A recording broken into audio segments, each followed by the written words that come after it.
اہل حدیث فرقہ کب بنا؟ یہ میری طرف سے سوال، یہ وہ لوگ بھی کرتے ہیں۔ جواب یہ ہے، سوال اہل حدیث فرقہ کب بنا؟ جواب، فرقہ تب بنتا ہے جب اپنی اصل سے جدا ہو۔ اہل الحدیث تو اپنی اصل سے کبھی جدا ہی نہیں ہوئے، جب سے حدیث ہے تب سے وہ۔ فرقہ جب بنتا ہے جب کوئی اپنی اصل سے جدا ہو جائے۔ یہیں پر وہ نقطہ حل ہوا کہ حضرت عثمان غنی نے یہ دوسری اذان کیوں جاری کی؟ بدعت ہے تو ہر بدعت گمراہی ہے، تو گویا کہ حضرت عثمان غنی بدعت کے مرتکب ہوئے۔ بدعت نہیں ہے، اذان کا مقصد تھا لوگوں کو نماز کے لیے بلانا۔ آبادی زیادہ ہو گئی، کثر الناس، یہ علت ہے، کثرت تعداد علت ہے، علت پائی گئی تو اذان کو مقام زورا میں دلایا۔ بدعت کیوں نہیں ہوئی؟ اس لیے کہ یہ فرع اپنی اصل سے جدا ہی نہیں ہے۔ نہیں سمجھ میں آیا؟ یہ نقطہ سمجھ میں آ جائے تو بہت سارے مسائل آٹومیٹکلی سمجھ میں آ جاتے ہیں۔ فرقہ جب بنتا ہے جب اپنی اصل سے جدا ہو۔ اچھا، ایک سوال اور قائم کرتا ہوں کہ جب اللہ نے تمہارا نام مسلم رکھ دیا تو تم اہل الحدیث اپنا نام کیوں رکھتے ہو؟ جواب اس کا یہ ہے کہ یہ اہل الحدیث جو نام ہے یہ وصفی ہے، مسلم ذاتی ہے، اور وصفی نام رکھنا جائز، یہ تو حدیث سے ثابت کر رہا ہوں اور عقلی طور پر بھی ثابت کروں گا۔ پہلے یہ ثابت کروں گا کہ وصفی نام رکھنا جائز ہے۔ دلیل یہ حدیث پاک، وانی الزہری سمع محمد بن جبیر بن مطعم رضی اللہ تعالیٰ عنہ عن ابیہ قال ان النبی صلی اللہ علیہ وسلم قال انا محمد وانا احمد وانا الماحی الذی یمحى بی الکفر وانا الحاشر الذی یحشر الناس على عقبی وانا العاقب والعاقب الذی لیس بعدہ نبی، رواہ مسلم فی کتاب الفضائل۔ حضرت امام مسلم رحمہ اللہ اس حدیث پاک کو اسی کتاب الفضائل کے اندر لائیں۔ نبی کریم صلی اللہ علیہ وسلم نے ارشاد فرمایا، میرا ذاتی نام ایک محمد ایک احمد ہے، اور میرے کئی وصفی نام ہیں، ایک حاشر ہے، ایک عاقب ہے، ایک ماہی ہے، ایک رحیم ہے، وغیرہ وغیرہ۔ اور ایک نقطہ یاد رکھو کہ کسی ذات کے متعدد صفات اس کی عظمت پر دلیل ہوتے ہیں، نہیں؟ قرآن حکیم کا مطالعہ کرنے والا طالب علم جانتا ہے کہ قیامت کے بے شمار نام ہیں، یوم التغابن، الواقعہ، الحاقہ، القارعہ، 50 کے قریب اس کے نام۔ ایک نام یوم التغابن، ہار جیت کا دن، 400 سے زیادہ، 400 سے زیادہ ہے، جیسا کہ حضرت فرما رہے ہیں۔ یوم التغابن اسی میں سے ہے، یوم التغابن، ہار جیت کا دن۔ ہار جیت کا دن، اس دن جنتی جیت جائیں گے، کافر ہار جائیں گے، اس وجہ سے اس دن کا نام یوم التغابن پڑا، ہار جیت کا دن۔ اور کیسی ہار؟ یہاں تو کرکٹ والے ہار جاتے پھر جیت جاتے ہیں، وہاں کوئی آپشن ہے ہی نہیں۔ ایک دفعہ جو جیت گیا ہمیشہ کے لیے جیت گیا، جو ہار گیا سو ہمیشہ کے لیے ہار گیا، کوئی آپشن نہیں ہے، سیکنڈ آپشن ہے ہی نہیں، آپشن ہے ہی نہیں۔ جو ہار گیا وہ ہمیشہ کے لیے ہار گیا، جو جیت گیا وہ ہمیشہ کے لیے جیت گیا۔ لہذا اصل کامیابی در حقیقت آخرت کی کامیابی ہے، وہاں جو کامیاب ہو گیا در حقیقت حقیقی کامرانی، حقیقی کامیابی اسی کو ملی۔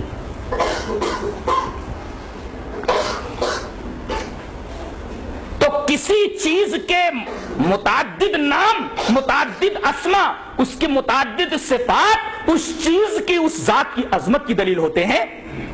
جیسے قیامت ایک امر عظیم ہے، اسی وجہ سے 400 سے زیادہ اس کے نام ہیں۔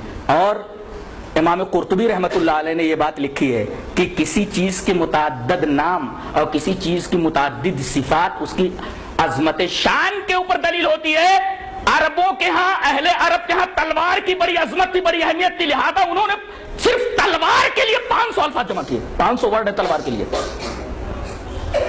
تلوار کے لیے کتنے ورڈ ہیں؟ 500 الفاظ ہیں صرف تلوار کے لیے۔ اتنی رچ لینگویج ہے یہ عربی، تلوار کے لیے صرف 500 ورڈ ہیں، 500 الفاظ ہیں، اتنی رچ لینگویج ہے۔ گویا کہ تلوار ان کے لیے بہت اہم تھی، لہذا اس کے نام بہت زیادہ۔ اسی وجہ سے اہل الحدیث کبھی اپنے آپ کو اہل الحدیث کہتے ہیں، کبھی اصحاب الحدیث کہتے ہیں، اور کبھی سلفی کہتے ہیں، اور کبھی محمدی کہتے ہیں۔ یہ بہت سارے نام، متعدد صفات در حقیقت اہل الحدیث کی ذات مسلم کے عظمت کے اوپر دلیل ہے۔ اس وجہ سے انہوں نے کئی نام رکھ لیے. اچھا مسلم نام اللہ نے رکھ دیا تو آپ نے وصفی نام کیوں رکھا؟ اس لیے کہ حدیث سے ثابت ہے وصفی نام رکھنا، جیسا کہ نبی کریم صلی اللہ علیہ وسلم کے ذاتی نام بتائے گئے اور اس کے بعد آپ نے اپنے وصفی نام بتائے، تو وصفی نام رکھنا جائز ہوا. اب منطقی دلیل یہ کہ اگر ذاتی نام کوئی ہے اور اگر وصفی نام رکھا جائے تو یہ جو وصفی نام ہے یہ ذاتی نام کا معرف ہو، مقسم نہ ہو. لفظ یاد رکھا جائے، ذاتی نام کا معرف ہو، مقسم نہ ہو، تعریف کرنے والا ہو، وضاحت کرنے والا ہو اور اس کی وضاحت کرنے والا ہو، تقسیم کرنے والا نہ ہو. اب بتائیے اسلام از اکول ٹو اہل الحدیث، درست ہے کہ نہیں؟ اس لیے کہ اسلام نام ہے قرآن و حدیث کا، قرآن و حدیث سے جو کچھ باہر ہے وہ اسلام ہے ہی نہیں، لہذا اسلام از اکول ٹو اہل الحدیث. اور اسلام از اکول ٹو اہل الحدیث اور مسلم از اکول ٹو اہل الحدیث، تو اہل الحدیث جو نام ہے ذاتی نام کا معرف ہے، ممیز ہے، مقسم نہیں ہے. اگر حنفی اور شافعی رکھ دیا جائے تو یہ مقسم ہے، لہذا اہل الحدیث رکھنا درست ہے اور کسی شخصیت کی طرف انتساب کر کے نام رکھنا درست نہیں، اس لیے کہ وہ مقسم ہے، تقسیم کرنے والا ہے، معرف اور ممیز نہیں ہے. کیا یہ نام صحابہ کرام رضوان اللہ تعالی علیہم اجمعین کے زمانے میں بھی تھا؟ جی ہاں تھا. دلیل یہ اثر وَعَنِ الشَّيْبِيِّ قَالَ كَرِهَ الصَّالِحُونَ الْأَوَّلُونَ الْإِكْثَارَ مِنَ الْحَدِيثِ وَلَوِ اسْتَقْبَلْتُ مِنْ أَمْرِي مَا اسْتَدْبَرْتُ مَا حَدَّثْتُ إِلَّا بِمَا أَجْمَعَ عَلَيْهِ أَهْلُ الْحَدِيثِ. تذکرۃ الحفاظ قال الحاکم فی ترجمۃ الشیبی، امام عامر شیبی کے ترجمے میں یہ نقل ہے اور تذکرۃ الحفاظ میں قول موجود ہے. حضرت شیبی فرما رہے کہ پہلے کے نیک لوگ زیادہ حدیث بیان کرنے سے ذرا بچتے تھے اور وہ بات جو مجھے بعد میں معلوم ہوئی اگر پہلے معلوم ہو گئی ہوتی تو میں وہی حدیث بیان کرتا جس پر تمام اہل الحدیث کا اجماع تھا. اور یہ شیبی کون ہے؟ اوپر کسی کا اجماع، اتنے لوگوں کی تعداد حیرت انگیز ہے. جی چاہتا ہے کہ اس پر بھی ایک حدیث آپ کے سامنے میں پیش کر دوں. حدیث اس طرح وعن عبداللہ رضی اللہ تعالی عنہ عن النبی صلی اللہ علیہ وسلم قال خیر الناس قرنی ثم الذین یلونہم ثم الذین یلونہم ثم یجیء اقوام تسبق شہادت احدہم یمینہ ویمینہ شہادتہ قال ابراہیم وکانوا یضربوننا علی الشہادت والعہد. رواہ البخاری فی کتاب الشہادات. حضرت امام بخاری رحمہ اللہ اس حدیث پاک کو ایسے کتاب الشہادات کے اندر لائے. راوی حضرت عبداللہ ابن مسعود ہیں. حضرت عبداللہ ابن مسعود فرماتے ہیں کہ جناب محمد رسول اللہ صلی اللہ علیہ وسلم نے ارشاد فرمایا سب سے بہترین زمانہ میرا زمانہ جب تک آپ حیات ہیں. اب آپ کے زمانے کے بعد کون سا زمانہ بچتا ہے؟ صحابہ کرام کا. اور صحابہ کرام کا زمانہ، اس کے بعد تابعین کا زمانہ. یہ تین زمانے ہیں. خیر الناس قرنی، یہ میرا زمانہ.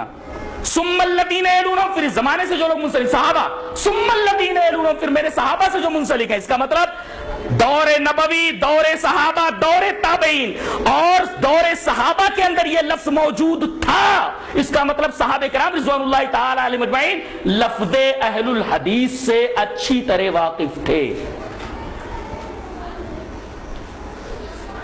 اب آخری بات رہ گئی، کیا یہ نام رکھنا ضروری ہے؟ جی ہاں ضروری ہے. ضروری ہے. کیوں؟ دلیل اس کی یہ ہے کہ نبی کریم صلی اللہ علیہ وسلم کے زمانے میں کیا یہ ہوتا تھا کہ یہ حدیث صحیح ہے یا حدیث ضعیف ہے؟ رسول اللہ صلی اللہ علیہ وسلم کوئی بات کہہ رہے، کوئی حدیث بیان کر رہے تو اس کا مطلب یہ تھا کہ جو کچھ آپ بیان کر رہے ہیں وہ سب صحیح ہے. آپ یہ تھوڑی کہتے تھے کہ یہ بیان کر رہا ہوں یہ حدیث صحیح ہے حدیث ضعیف ہے.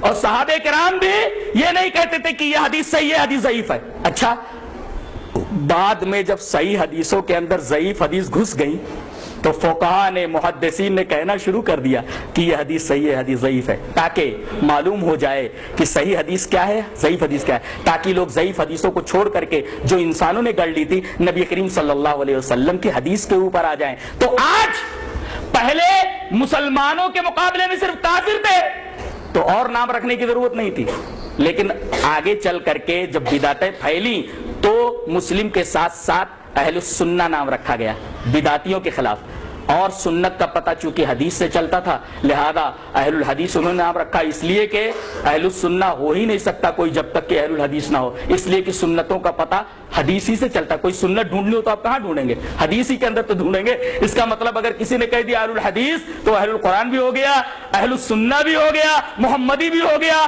سلفی بھی ہو گیا، سب کچھ ہو گیا۔ یہ لفظ اہل الحدیث بہت جامع ہے، یہ در حقیقت ممیز ہے دیگر تمام ان فرقوں کے مقابلے میں جو اپنی خواہشات اور اپنی اہوا، اپنے آراء، اپنے خیالات فاسدہ اور اپنی افکار قاصدہ کے اوپر قائم ہے۔ ان سے تمیز دینے کے لیے یہ نام رکھنا ضروری ہو گیا ہے، جیسے کہ محدثین کے اوپر یہ ضروری تھا کہ بتائیں کہ یہ حدیث صحیح ہے، یہ حدیث ضعیف ہے، تاکہ لوگ صحیح اور ضعیف کے درمیان فرق کر کے تمیز کر کے حدیث سے صحیح کے اوپر عمل کریں۔ ایسے ہی ضروری ہے کہ لوگ یہ نام رکھیں۔ آج لوگ کہتے ہیں کہ یہ نام در حقیقت ایک فرقہ ہے۔ بہت غور سے سنو، لے کر جاؤ، آج یہاں سے لے کر کیا جاؤ گے؟ یہ آخری بات۔ ایک صاحب نے کہا کہ 4 ہی تو فرقے ہیں، یہ 5واں کہاں سے آیا؟ میں نے کہا کہ 4 فرقے کون سے؟ بولے کہ ایک سمندر ہے۔ بولے ہاں سمندر ہے، اس سے 4 نہریں نکلی، تو پانی تو وہی ہے، پانی تو وہی ہے۔ ایک سمندر ہے، 4 نہریں نکلی، امام ابو حنیفہ رحمۃ اللہ علیہ کی نہر، امام شافعی کی نہر، امام مالک کی نہر، امام احمد، 4 نہریں نکلی، یہ 5واں کہاں سے آیا؟ میں نے کہا 5واں وہی سمندر ہے۔